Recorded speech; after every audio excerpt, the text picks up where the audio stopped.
وہ اپارٹمنٹ میں گیا تھا. سب سے پہلے اس نے اپنا اپارٹمنٹ چیک کیا تھا مگر ان چاروں میں سے اسے کوئی وہاں پر نہیں ملا تھا. پھر وہ سبحان کے اپارٹمنٹ کی طرف بڑھا تھا.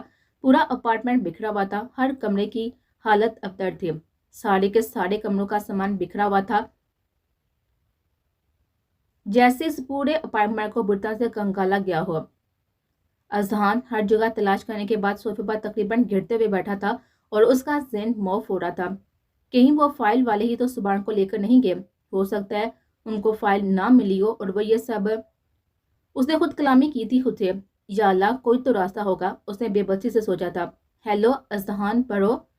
ڈالٹن اور بینس اکٹھے اپارٹمنٹ میں داخل ہوئے تھے اور اذہان کو دیکھتے ہی بینس نے کہا تھا, بینس ہاؤ آر یو.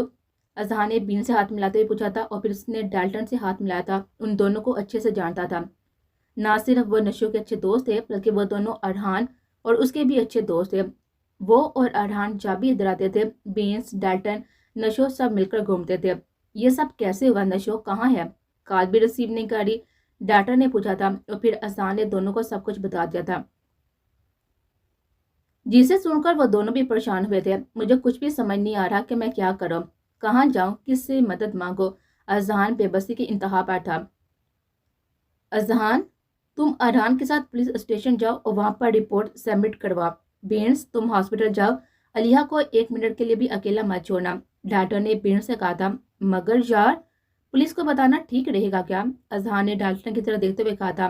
اذہان سب سے پہلے تو پریشان مت ہو, وہ جیسے جیسا کہہ رہا ہوں نا وہ کرو. پولیس کو بتانا بے حد ضروری ہے. تم لوگ پہنچو, مجھے ایک ضروری کام ہے. میں آدھے گھنٹے تک تم لوگوں سے ملتا ہوں. ڈاکٹر نے کہتے ہی اذہان کو تسلی دیتے تیزی سے باہر کی طرف بڑھا تھا. چھوڑو مجھے, کہاں لے کر جا رہے ہو؟ نشا نے جوزف کے ہاتھ سے اپنا بازو چھڑواتے ہوئے کہا تھا جو اسے گھسیٹتے ہوئے لے کر جا رہا تھا. پوری جان لگانے کے بعد بھی وہ اسے دیو ہیکل جن سے اپنا بازو نہیں چھڑوا پا رہے تھے. اس نے ایک کمرے کے سامنے جا کر اس کا دروازہ کھول کر اسے کمرے میں دکھا دیا تھا اور باہر سے دروازہ لاک کر دیا تھا. کھولو دروازہ, اس نے دروازے کو بجاتے ہوئے کہا تھا اور پھر پلٹ کر کمرے میں دیکھا تھا جہاں کرسی پر رسیوں سے جکڑا, منہ پر ٹیپ لگا, سر سے بہتے ہوئے ہون اور چہرے پر جا بجا چوٹ کے نشانوں کے ساتھ ڈلکی گردن سے نیم بند آنکھیں کھولے ہوئے اپنی تکلیف کو برداشت کرتے وہ نشا کی طرف دیکھتے ہوئے اس کو آواز دینے کی کوشش کر رہا تھا. سبحان. نشا منٹ سے پہلے اس تک پہنچی تھی.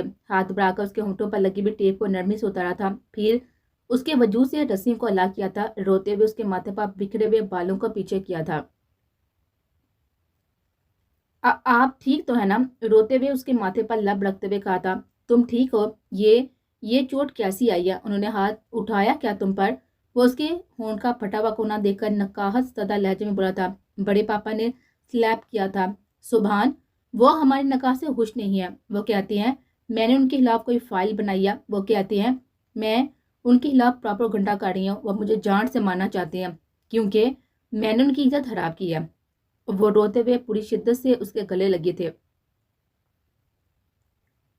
اور اس نے روتی بلکتے بھی اپنوں کے وار سے آتی محبت کو اپنی باہوں میں نرمی سے جگڑا تھا. میری وجہ سے وہ آپ کو بھی نقصان پہنچا رہے ہیں, میری وجہ سے وہ عمل اور زارا کو بھی. اس نے اس کے سینے کے ساتھ لگے روتے ہوئے ساری بات سبحان کو بتائی تھی کہ وہ لوگ عمل اور زارا کے ساتھ کیا کرنے والے ہیں. جسے سن کر سبحان کی غصے سے رگیں تنی تھی. پھر نشا کی حال کا خیال کرتے ہوئے وہ اگلے ہی لمحے نارمل ہوا تھا. میری جان اللہ پر بھروسہ ہے نا تمہیں؟ اس نے چاہا تو ہمیں سے کسی کے ساتھ بھی برا نہیں ہوگا. وہ فائل میں نے تیار کی ہے حیات ملک کے خلاف اور میں اس کا سچ سب کے سامنے لا کر رہوں گا. ظالم کو مات ہوگی انشاءاللہ. اس نے اسے خود سے لا کرتے ہوئے کہا تھا اور نشا نے بےشکنی سے سبحان کی طرف دیکھا تھا. مطلب بڑے پاپا جس فائل کی بات کر رہے ہیں وہ آپ نے؟ اس نے ناسمجھی سے سبحان کی طرف دیکھتے ہوئے پوچھا تھا. ہاں نشو وہ فائل میں نے تیار کیا, مگر وہ فائل میں نے تمہارے بڑے پاپا کے خلاف نہیں بلکہ اپنے ملک کے ایک ایسے کرپٹ سیاستدان کے خلاف تیار کی ہے جسے جانے کتنی ماؤں کی کوکھ اجاڑی ہے, کتنی سہاگنوں سے اس کے سہاگ چینے, کتنی بہنوں کے بھائی اور جانے کتنی بیٹیوں کی عصمت داغدار کیا. میں نے اپنی صحافت کا اپنے پیشے سے دیانتداری کا حق ادا کیا اور میں یہ حق مرتے دم تک ادا کرتا رہوں گا. سبحان نے ٹھوس لہجے میں کہا تھا. آپ جھوٹ بول رہے ہیں نا, یہ سب بڑے پاپا نہیں کر سکتے. وہ ایسے نہیں ہیں. اسے اپنے بہتے ہوئے آنکھوں سے سبحان کی طرف دیکھتے ہوئے کہا تھا. وہ کیسے ہیں اس کا اندازہ تم نے اب اچھے سے ہو جانا چاہیے. جو کچھ انہوں نے عمل اس زہرا سے ان کی ممتا چھین کر کیا, تمہیں اب بھی ان کی شفافیت پر کوئی شک ہے؟ میں بلا وجہ ان پر الزام نہیں لگا رہا, نہ ہی مجھے ان سے کوئی خاص دشمنی ہے, مگر میں یہ سب تمہیں سارے ثبوتوں کے ساتھ دکھاؤں گا. اور ایک بات اور میری جان, وہ تمہیں اس لیے نہیں ماننا چاہتے کہ تم نے ان کی عزت خراب کی یا مجھ سے نکاح کیا, وہ تمہیں اس لیے ماننا چاہتی ہے کہ شاید انہیں یہ ڈاؤٹ ہے کہ تم نے میرے ساتھ مل کر ان کے خلاف ثبوت اکٹھے کیے ہیں, اور یہ بھی کہ تم ان کے بارے میں سب کچھ اذان اور ارحان کو نہ بتا دو. سبحان نے اس کے آنسو اپنی پوروں پر چنتے ہوئے کہا تھا, جو بے یقین سی ہوئی اس کی ہر لفظ پر سر کو نفی میں ہلاتی ہوئی اس کی لفظوں کو جٹلا رہے تھے. نہیں کر سکتے وہ ایسا, بڑے پاپا ایسا نہیں کر سکتے, وہ مجھ سے بہت محبت کرتے ہیں, وہ مجھے کیوں ماریں گے, وہ بھی اپنے بچاؤ کے لیے. وہ درد کی انتہا پر تھی, اتنے عظیم رشتے کی طرف سے ملی کے چوٹ پر بے یقین سی ہو رہی تھی. مت تکلیف دو خود کو, ایک نہ ایک دن یہ سب تمہارے سامنے آنا ہی تھا. میں جانتا ہوں تمہیں اب بھی یقین نہیں ہوگا, مگر میری جان, جو میں نے کہا نا اس پر 1% بھی جھوٹ کی امیزش نہیں ہے. تم یہ سب اپنے بڑے پاپا کی زبان سے خود سن لو گے, مگر پلیز خود کو اسٹرانگ کرو, اس فیس کو بریولی ایکسیپٹ کرو. اس کے آنسو سے تر چہرے کو اپنے ہاتھوں کے پیالے میں لیتے ہوئے کہا تھا, اور بڑی نرمی سے جھک کر اس کے ہونٹوں پر ہلکی سی محبت کی مہر ثبت کر کے اس کے اپنی پناہوں میں چھپایا تھا, جو رو رو کر ہلکان ہو رہے تھے. اس سے پہلے کہ نشہ اسے کچھ کہتی, دار کی آواز سے دروازہ کھلا تھا اور نشہ کی کمر پر نشانہ باندھ کر حیات ملک نے فائر کیا تھا. صبح نے پھٹی پھٹی نگاہوں سے حیات ملک کو دیکھا تھا. فائر کی آواز سنتے ہی نشہ بے یقینی سے سبحان کو دیکھا تھا. سبحان. وہ اور بینس پولیس اسٹیشن گئے تھے سب کی گمشدگی کی رپورٹ درج کروا کے. وہاں پر موجود ڈیوٹی آفیسر کو چند ضروری ہدایات دے کر وہ باہر نکلے تھے جب اسے ارحان کی کال آئی تھی. بھائی کہاں ہیں آپ؟ ماہر اور مائدہ یہاں پر آ چکے ہیں. مائدہ ہاسپٹل میں, اور میں اور ماہر ہوٹل دوبارہ جا رہے ہیں, شاید کچھ معلومات مزید مل سکے. علیحہ کے پاس مائدہ ہے, اس نے گاڑی چلاتے ہوئے ارحان کو بتایا تھا. ٹھیک ہے ارحان, تم ہوٹل پہنچو, میں بینس کو مائدہ کے پاس چھوڑ کر تم تک پہنچتا ہوں, خیال رکھنا اپنا. اذہان نے کہتے ہی کال ڈسکنیکٹ کی تھی. کیا کہہ رہا تھا ارحان؟ بینس نے پارکنگ کی طرف جاتے ہوئے اذہان سے پوچھا تھا. ہوٹل جا رہے ہیں دوبارہ, کہہ رہے کہ شاید وہاں سے کچھ مزید معلومات مل جائے. میں بھی تمہیں ہاسپٹل چھوڑ کر ان کے پاس جاؤں گا. اذہان نے گاڑی کے پاس رکتے ہوئے کہا تھا. تو ٹھیک ہے, آپ ابھی چلے جائیں ہاسپٹل, میں کیب سے چلی جاتی ہوں, آپ کا وہاں پر جاننا زیادہ ضروری ہے. برو, بینس نے کہا تھا. Are you sure? اذہان نے اس کی طرف دیکھتے ہوئے کہا تھا. یس شیور, میں چلی جاؤں گی, آپ رابطے میں رہنا. بینس نے کہتے ہی کیب کو اشارہ کیا تھا, اس کے پاس آ کر رکے تھے. بینس, بیسٹ آف لک برو, پریشان نہ ہو, سب ٹھیک ہو جائے گا. کہتے ہی وہ کیب میں بیٹھی تھی اور اذہان نے اسے الوداع کرتے ہی اپنی گاڑی میں بیٹھ کر گاڑی سٹارٹ کی تھی اور ہوٹل کی طرف چل پڑا تھا. وہ بینس اور اذہان کو اپارٹمنٹ میں چھوڑ کر تیزی سے باہر آیا تھا اور اپنی گاڑی میں بیٹھ کر اس نے گاڑی اپنے اپارٹمنٹ کی طرف دوڑائی تھی. تقریباً 10 منٹس میں وہ اپنے اپارٹمنٹ میں تھا. جاتے اس نے الماری کی سب سے نیچے والا کیبن کھولا تھا, جہاں پر کالے رنگ کی فائل اور اس فائل کے نیچے لیپ ٹاپ پڑا ہوا تھا. اس نے ہاتھ بڑھا کر ان دونوں چیزوں کو باہر نکالا تھا اور کانوں میں اس کے سبحان کے الفاظ گونجے تھے. اس ذہن کے پردے میں 3 دن پہلے والی سبحان سے ملاقات جگمگائی تھی. جب وہ سبحان کا میسج آیا تھا کہ اس کے گھر اسے ملنا آنا چاہتا ہے. رات کے 3 بجے کے قریب اس کا میسج پڑھ کر ڈالٹن نے بے یقینی سے موبائل کو دیکھا تھا. ہیریت, اس ٹائم سب ٹھیک تو ہے نا؟ ڈالٹن نے اس کی میسج کا رپلائی کیا تھا. میں تمہارے اپارٹمنٹ پہنچ رہا ہوں 10 منٹ تک, پھر آ کر بتاتا ہوں ساری بات. سبحان کا اسے پھر سے میسج موصول ہوا تھا اور ڈالٹن نے اوکے کا میسج کر کے موبائل سائڈ پر رکھا تھا. پھر ٹھیک 10 منٹ بعد اپارٹمنٹ کی بیل ہوئی تھی اور ڈالٹن نے دروازہ کھولا تھا اور سبحان کو لیے لیونگ روم میں آیا تھا. معذرت چاہتا ہوں تمہیں اس وقت پریشان کیا. سبحان نے کہتے ہی اپنی شرٹ کے بٹن کھول کر اندر سے فائل اور لیپ ٹاپ نکال کر ٹیبل پر رکھا تھا. It's okay bro, I will always there for you. پریشان لگ رہے ہو, سب ٹھیک ہے نا؟ اس نے ہنستے ہوئے کہا تھا اور پھر اس نے اس کی پریشانی کی وجہ پوچھتے ہوئے کچن کی طرف بڑھا تھا, جہاں پر کافی تقریباً بن چکی تھی, جو وہ سبحان کے آنے سے پہلے ہی بنانے کے لیے رکھ چکا تھا. کافی کو کپس میں ڈال کر وہ باہر آیا تھا اور اپنا اور سبحان کا کپ ٹیبل پر رکھا تھا اور پھر اس کے سامنے بیٹھا تھا. Actually Dalton, I need your help. تمہارے علاوہ میں کسی پر بھروسہ نہیں کر سکتا. اس فائل میں میری 3 سال کی محنت موجود ہے اور اس لیپ ٹاپ میں سارے ثبوت. میں اپنے ملک کے